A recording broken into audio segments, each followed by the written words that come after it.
Avec deux autres collaborateurs, David Justo est chargé depuis 2007 de trouver des solutions techniques afin d'atteindre l'objectif de réduction de 50% d'utilisation des produits phytosanitaires.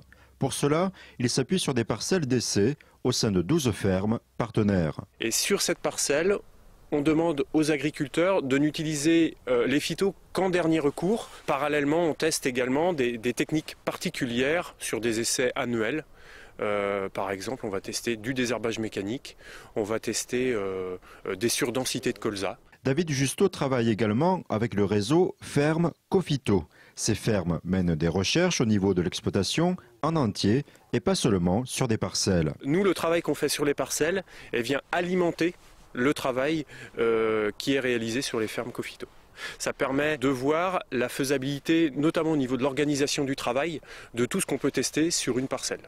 Par exemple, le recul des dates de semis.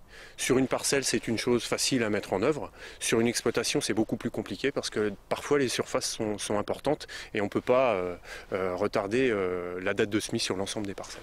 Le réseau Cofito s'est fixé pour objectif de réduire de 30% en 3 ans l'utilisation de produits phytosanitaires. La première année a permis à Nicolas Bilaudel d'analyser les méthodes de travail et les contraintes de chaque exploitation au cas par cas. Chaque exploitation a des contraintes différentes, des contraintes d'organisation de temps de travail, des contraintes de sol. On ne peut pas appliquer un même système dans chaque ferme. En un an, les exploitants du réseau Ferme Cofito ont suivi des formations en commun afin d'apprendre à utiliser d'autres cultures comme des légumineuses ou du chanvre. Ces cultures nécessitent moins de produits phytosanitaires, mais ces choix remettent à plat la gestion de l'exploitation.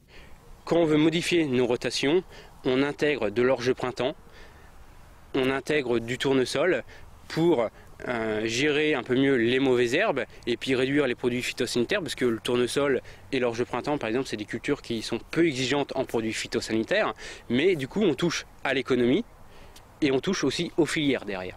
Cette première année a permis de préparer les exploitations pour une deuxième phase. En ce moment, on est en train de moduler, d'intégrer des leviers agronomiques pour réduire les pressions, donc les pressions d'insectes, les pressions d'adventices, les pressions de maladies. Une fois qu'on aura réduit ces pressions, on va pouvoir réduire les produits phytosanitaires. Ces changements ont déjà des effets puisque certaines exploitations ont abaissé leur taux d'utilisation de produits phytosanitaires.